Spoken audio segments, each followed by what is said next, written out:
महान भौतिक विज्ञानी रिचर्ड फेनमैन ने एक बार कहा था, अगर आप सोचते हैं कि आप क्वांटम मैकेनिक्स समझ गए हैं तो आप उसे नहीं समझे हैं। हमारी रोजमर्रा की दुनिया में चीजें निश्चित और पूर्वानुमानित होती हैं, जैसे गिरता हुआ सेब या चलता हुआ वाहन। लेकिन जैसे ही हम परमाणुओं के सूक्ष्म स्तर पर जाते हैं, वास्तविकता के नियम पूरी तरह बदल जाते हैं। क्वांटम भौतिकी का पहला बड़ा रहस्य है सुपरपोजिशन।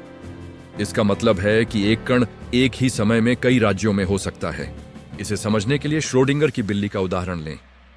एक बॉक्स के अंदर बिल्ली तब तक जीवित और मृत दोनों हैं जब तक बॉक्स खुलता नहीं।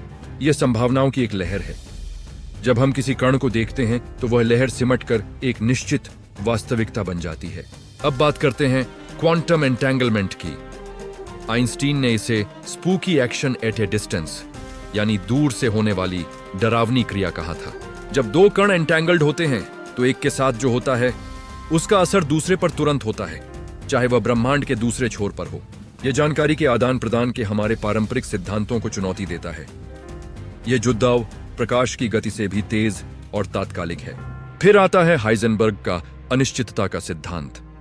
आप किसी कण की स्थिति और उसकी गति को एक साथ सटीक रूप से कभी नहीं जान सकते। इसका मतलब है कि मापन की प्रक्रिया ही उस वास्तविकता को बदल देती है जिसे हम मापने की कोशिश कर रहे हैं। यह रहस्यमय सिद्धांत आज की क्वांटम क्रांति की नींव है। क्वांटम कंप्यूटर आज के सुपर कंप्यूटरों से करोड़ों गुना तेज गणना कर सकते हैं। ये कंप्यूटर असाध्य बीमारियों के लिए नई दवाओं की खोज करने और ब्रह्मांड की उत्पत्ति के रहस्यों को सुलझाने में सक्षम होंगे। ब्लैक होल की गहराइयों से लेकर सुरक्षित क्वांटम संचार तक, यह विज्ञान हमारे भविष्य को पूरी तरह बदलने वाला है। क्वांटम की दुनिया हमें सिखाती है कि ब्रह्मांड हमारी कल्पना से कहीं अधिक अजीब और अद्भुत है। यह सिर्फ शुरुआत है।